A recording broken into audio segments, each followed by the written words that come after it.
할렐루야. 오늘 이 아침 우리에게 주신 하나님 말씀은 사사기 2장 1절로 10절 말씀을 함께 묵상하고자 합니다. 우리가 사사기 1장에서는 이스라엘이 이제는 지도자 여호수아가 죽은 이후에 지도력의 부재 가운데서 어쩌면 하나님의 말씀을 순종하지 못하고 자기 생각대로 자기 소견대로 각 지파 가나안 사람들을 진멸하기보다는 그들과 타협하며 함께 살아가는 그런 구체적인 각 지파들의 모습들이 소개되었죠.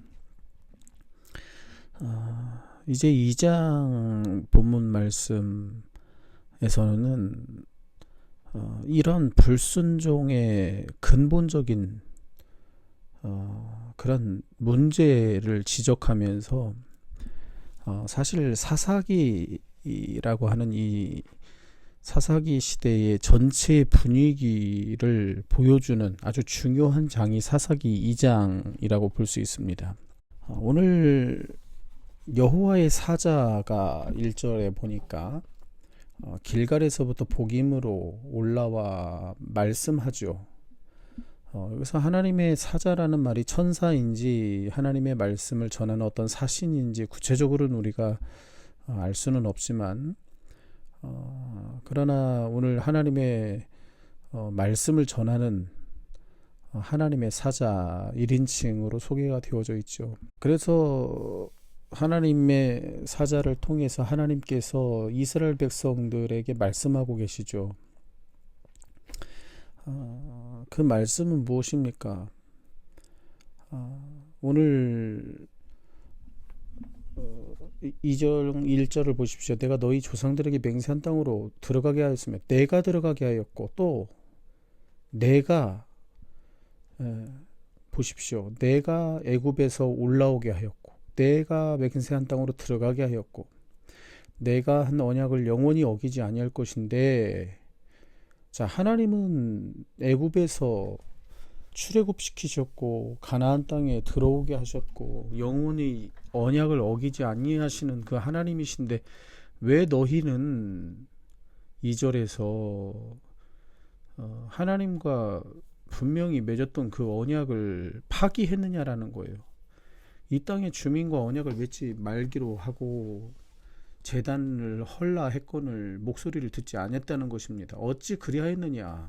하나님의 사자를 통해서 하나님께서 책망하고 계시죠.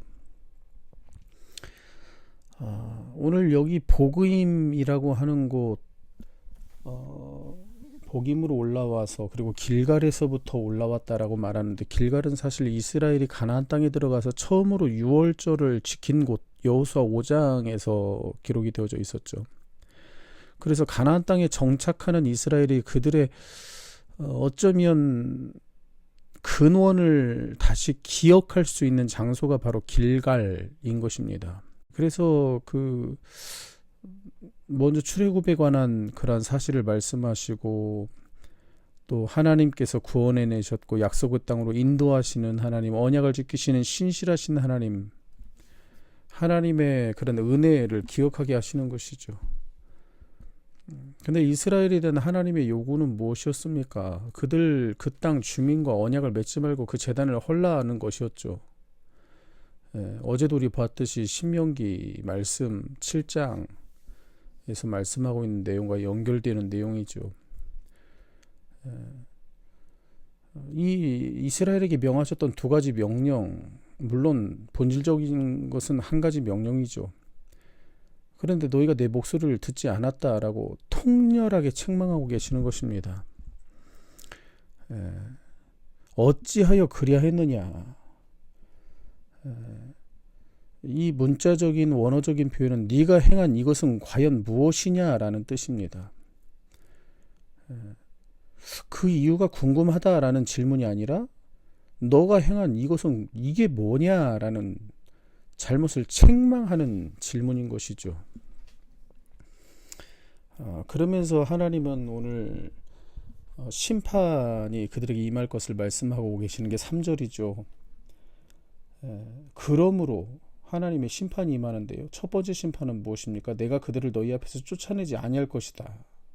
하나님께서 가나안 족속을 쫓아내지 않으신다는 것입니다.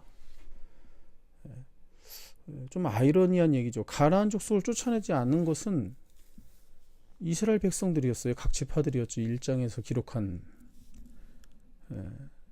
가나안 족속을 쫓아내지 않고 그들과 언약을 맺은 이스라엘에게 내리시는 심판이 하나님께서도 가나안 족속을 쫓아내지 않으실 것이라는 역설을 말씀하고 계시는 것이죠. 사실 이 심판은 심각한 의미가 내포되어져 있는 것입니다. 로마서 1장에서 우리가 보면 하나님의 심판은 뭐라고 말씀하냐면 내버려 두는 것이라고 말씀하는 것이 기록이 되어져 있어요. 로마서 1장 24절 그러므로 하나님께서 그들의 마음에 정욕대로 더러움에 내버려 두사 정욕대로 더러움에 내버려 두신대요. 또 1장 26절에 이때 하나님께서 그들을 그 부끄러운 욕심에 내버려 두셨다라고 말씀하세요.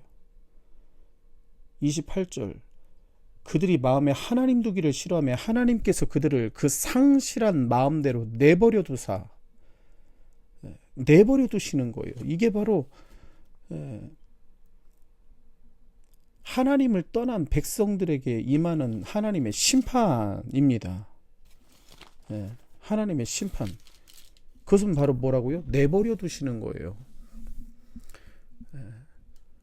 오늘 3절에서 2장 3절에서 다시 돌아와서 두 번째는 뭘까요? 그들이 너희 옆구리에 가시가 될 것이라는 거예요. 가나안 족속이 이스라엘의 옆구리에 가시가 된다. 보십시오. 이스라엘은 왜 가나안 족속을 그냥 지금 내버려 뒀습니까? 우리가 1장에서 마지막 절까지 그들을 가나안 족속 가운데 거주했고 가나안 족속이 결심하고 그 땅에 거주했고 그들과 함께 했고 뒷뜰을 내어주고 왜 그랬습니까? 뭐와 연관이 있다고 그랬어요? 노역과 연관이 되었었죠.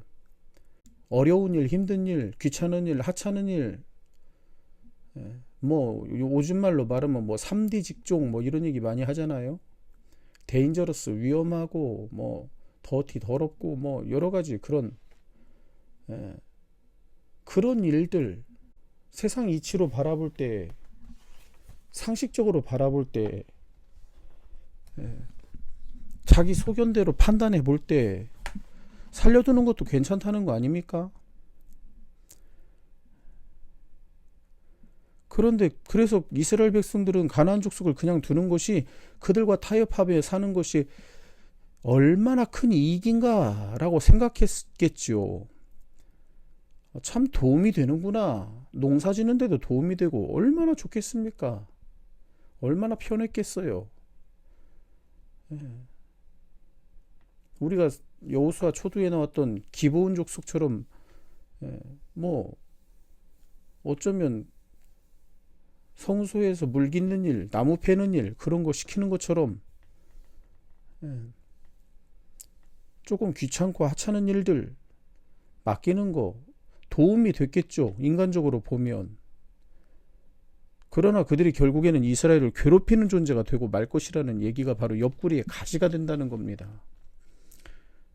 그리고 오늘 세 번째는 3절에서 그들의 신들이 너희에게 올무가 되리라 라는 거예요.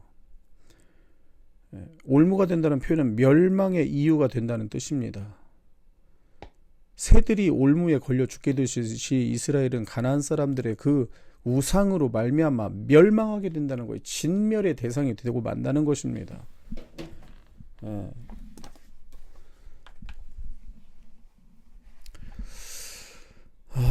오늘 이 심판의 메시지를 들은 이스라엘 백성들의 모습이 4절에 기록되어져 있죠. 이 말씀을 이름에 백성이 소리를 높여 온지라 소리를 높여 울었다는 거예요.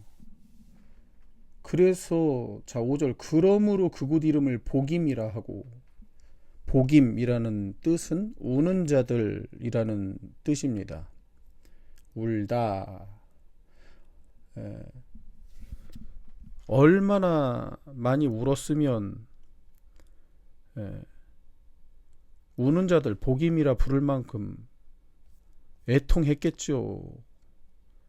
뉘우치고 애통하고 큰일 났다 싶었겠죠. 큰 소리를 내어 통곡하고 얼마나 울었는지 복임 울음이라고 부릅니다. 그러나 그들이 울기도 하고 눈물을 보였지만 그것은 어쩌면 신세 한탄이었을 뿐이라는 거예요. 신세 한탄. 여러분, 오늘 말씀에 그들이 울기만 한 것이 아니죠.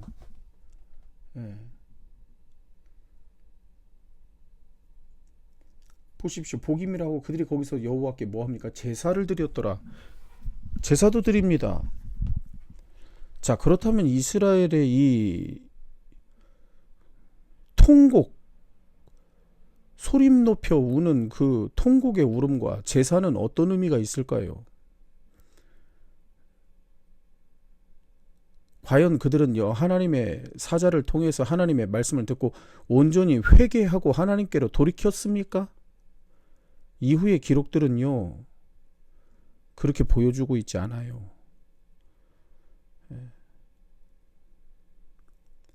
이미 닥친 상황이 심판이 임했다는 것을 깨닫게 되었죠. 그래서 소리 높여 울었던 것이죠. 자, 그러나 중요한 것이 있습니다. 그런 감정과 한 번 드리는 이 제사 예배가 문제를 해결하는 어떤 해결점이 될 수 있을까 하는 거예요. 이스라엘이 우는 장면이 또 나옵니다. 우리가 엊그제도 봤지만 사사기 맨 뒤에 나오는 마지막 21장에 보면 우는 장면이 또 나와요. 21장 2절을 보면 백성이 베델에 이르러 거기서 저녁까지 하나님 앞에 앉아서 큰 소리로 웁니다. 베냐민 지파를 이제는 쳐야 된다는 그 사실 때문에 울어요. 하나님 앞에 저녁까지 큰 소리로 울었다고 말하고 있어요. 그러면서 왜 한 지파가 없어지게 이렇게 하는 것입니까?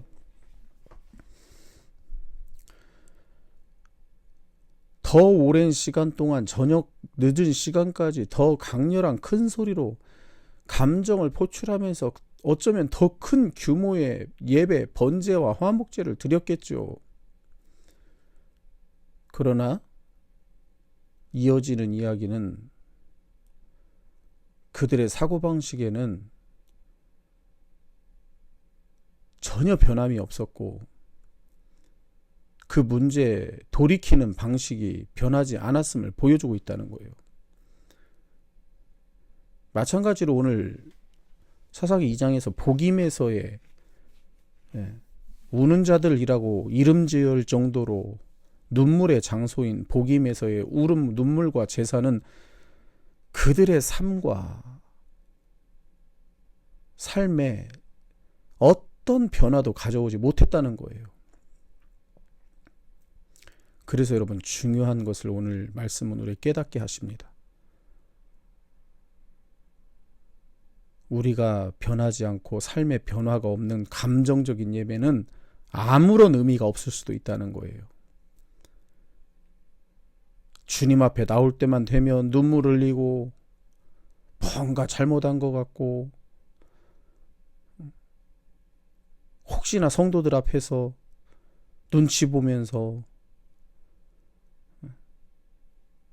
어떤 감정적으로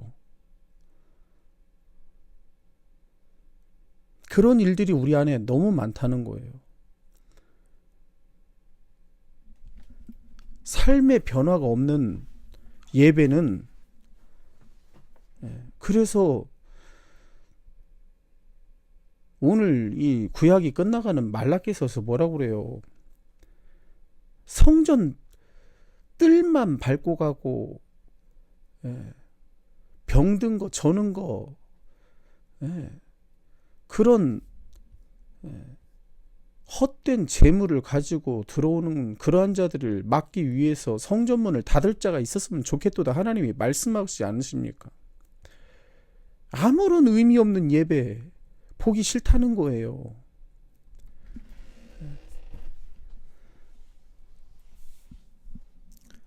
여러분, 우리는 이 장에서 너무 중요한 핵심적인 중심 사상이 이제 내일 제가 더 구체적으로 말씀드리겠지만, 히브리인들의 이 내러티브에서는 항상 반복되는 문구가 굉장히 중요합니다. 반복되는 단어가 중요하다는 거예요. 2장에서부터 3장 초두까지, 3장 6절까지, 물론 3장 이제 7절부터는 이제 사사 온니엘부터 이제 구체적으로 12사사를 통한 하나님의 구원하심이 나타나죠. 그 전까지 3장 6절까지 이제 어쩌면 사사기 전체적인 이 중심 사상을 드러내는데, 거기에 반복되는 문구가 있어요. 그 반복되는 문구는 바로 히브리어로 아바드라는 단어입니다. 아바드, 섬기다 라는 단어입니다. 이 단어가 이 한 장 정도 되는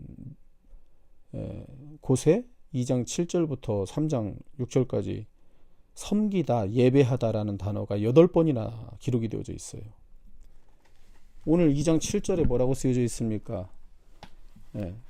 여호수아가 사는 날 동안 여호수아 뒤에 생존한 장로들 곧 여호와께서 이스라엘을 위하여 행하신 모든 큰 일을 본 자들이 사는 날 동안에 여호와를 섬겼더라. 여호와를 섬겼더라. 그런데 그 다음 섬기다라는 단어가 11절에 내일 우리가 이제 보겠지만, 이스라엘 자손이 누구를 섬겨요? 바알들을 섬겼더라는 거예요.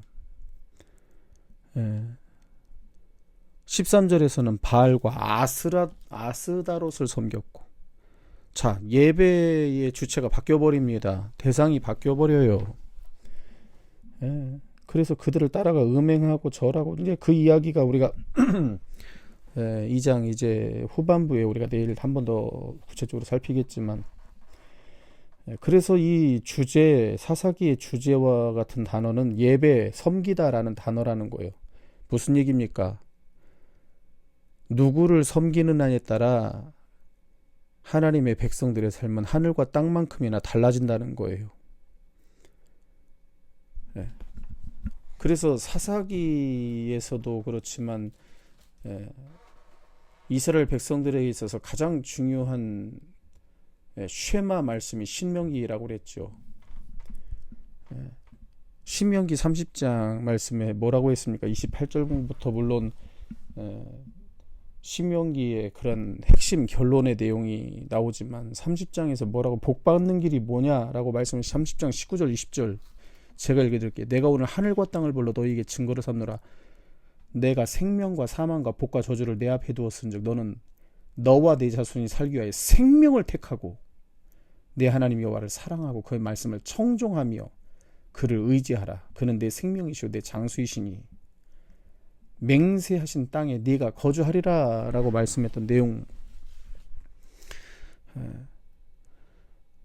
이게 무슨 얘기야? 하나님을 섬기는 것은 생명을 선택하는 것이고, 우상을 섬기는 것은 사망을 택하는 것이라는 거예요.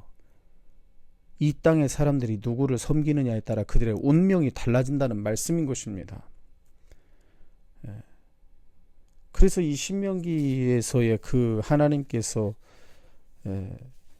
말씀하신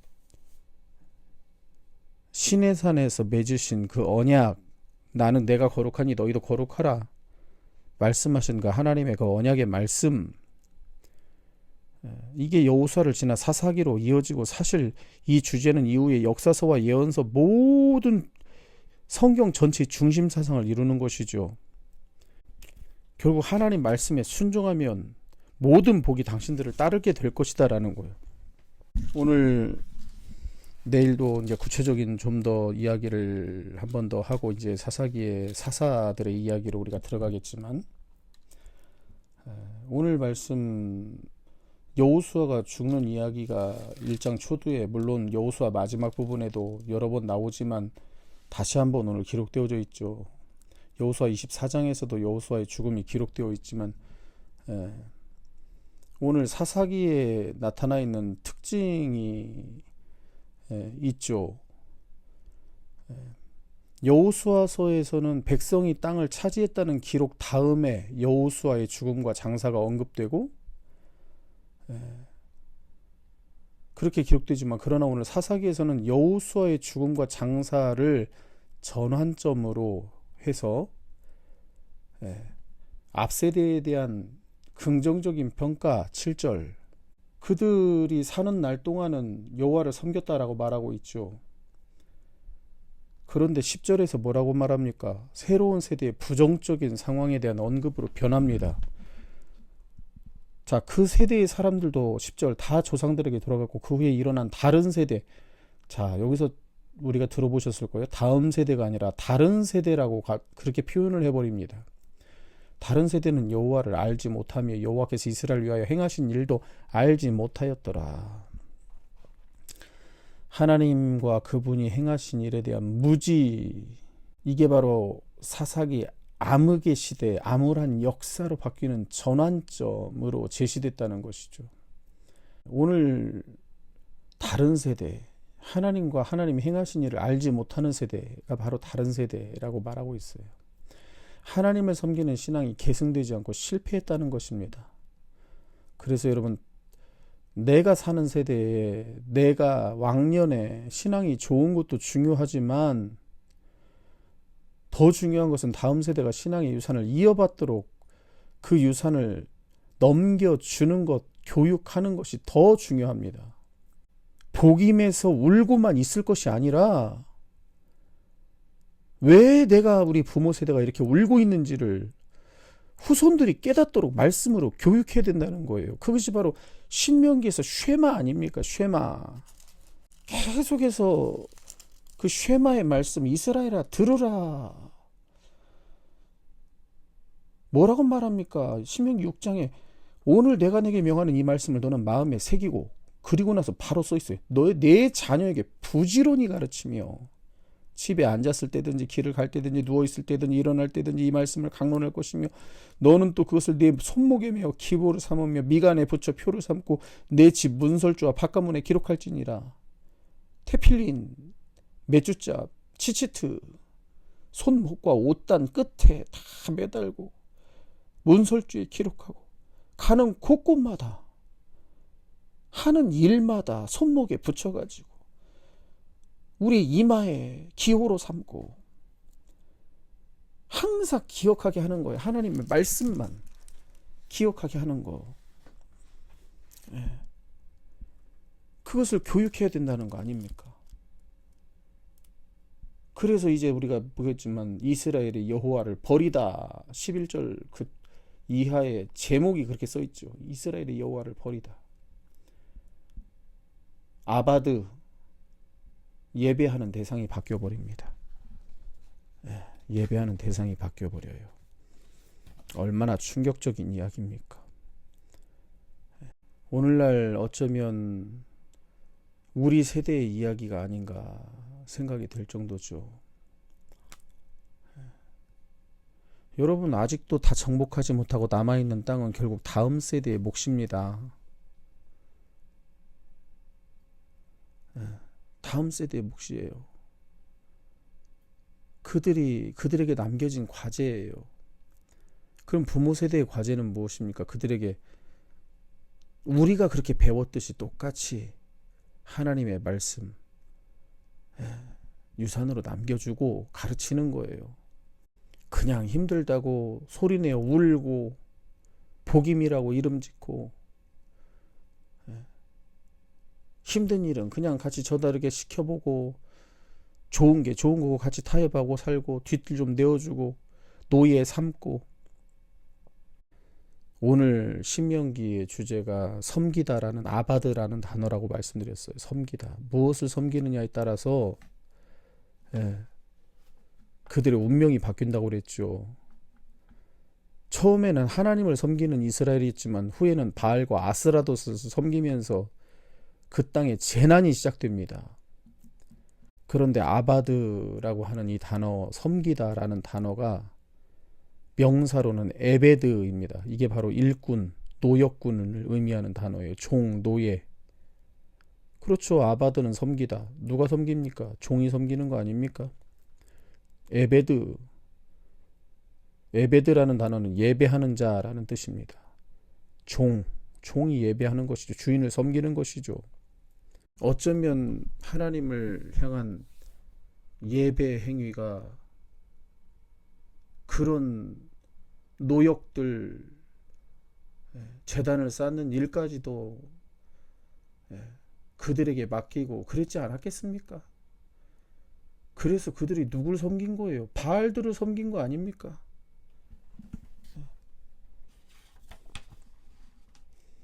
바알을 섬기다라고 번역되어 있지만 바알을 섬기다라는 원어적인 뜻은 이렇게 되어 있습니다. 바알을 위해 노동한다라는 말입니다. 바알을 위해 일한다. 여러분,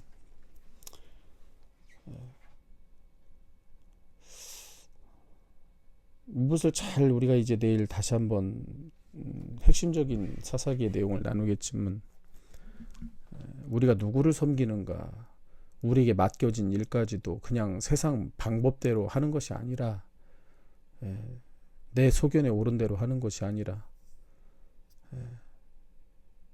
그냥 내 감정에 따라서 슬프면은 통곡하여 울고 제사 한번 짠 드리고, 혹시나 하나님이 다시 마음을 돌이키지 않으실까? 그것으로 예배의 진정성이 증명되는 것이 아니죠. 내 생각을 바꾸고 내 삶의 태도도 바꾸고 내가 변화가 돼야, 그냥 감정만 드러내고 그냥 조금 교회에 오면은 눈물 흘리고 예배 끝나면은 투덜대고 탓하고 욕하고 다니고 뒤에서 있지도 않은 말하고 막 그냥 사람들 앞에서 보여주기 위해서 말하고 다니고, 얼마나 우리 안에는 그런 일들이 많습니까? 그게 바로 다른 세대가 되어버리는 거예요. 내 감정대로.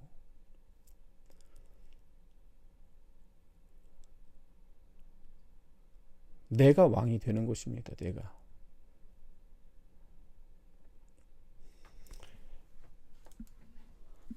너무 안타까운 이야기가 2장에 이제 기록되어져 있는 것이죠.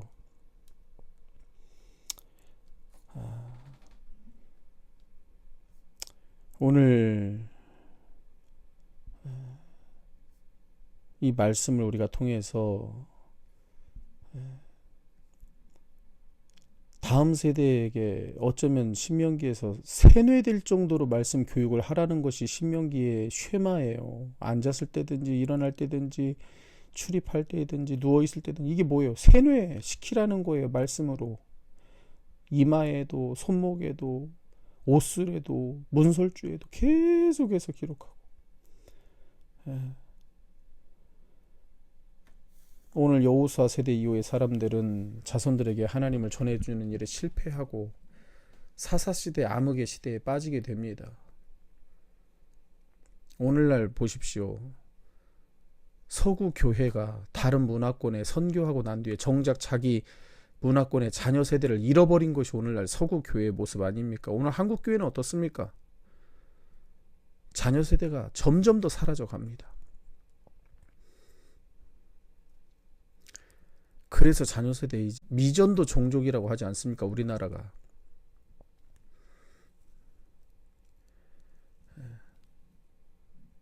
혹여나 우리 다음 세대가 다른 세대가 되지 않도록 우리가 그들에게 남길 것이 무엇인지,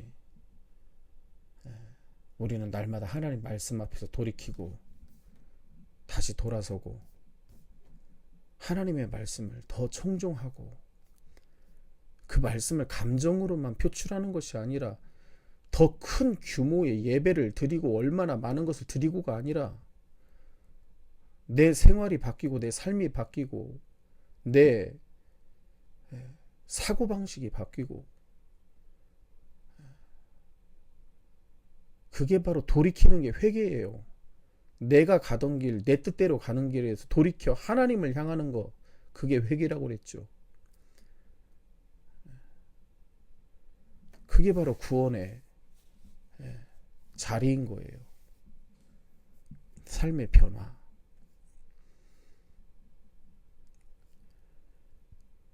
오늘 이 말씀을 우리가 기억하면서 다시 한번 우리 자신을 돌아보고 내 뜻대로 세상의 소리를 따라하는 것이 아니라 타협하는 것이 아니라 하나님의 말씀을 청종할 수 있는, 그래서 우리가 좀 전에 신명기 30장 말씀드렸듯이 너와 네 자손이 살기 위하여 생명을 택하고 생명을 택하라. 오직 그 말씀이 내게 매우 가까워서 내 입에 있으며 내 마음에 있은즉 내가 이를 행할 수 있느니라. 오직 그 말씀이 매우 가까워서 우리 입에 있고 내 마음에 있은즉 이것을 행할 수 있으리라.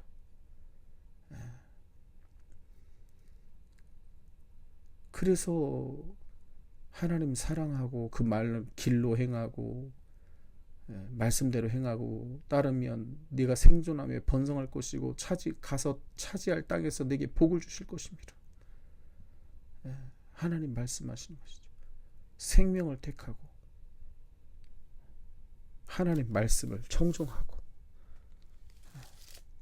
그 말씀을 따라 살도록 믿음의 유산, 우리 다음 세대까지 하나님을 알지 못하는 세대가 아니라 이스라엘을 위해 행하신 일을 깨닫지 못하는 세대가 아니라 바알을 섬기고 아스타롯을 섬기는 세대가 아니라 괴로움으로 맨날 울고 있는 세대가 아니라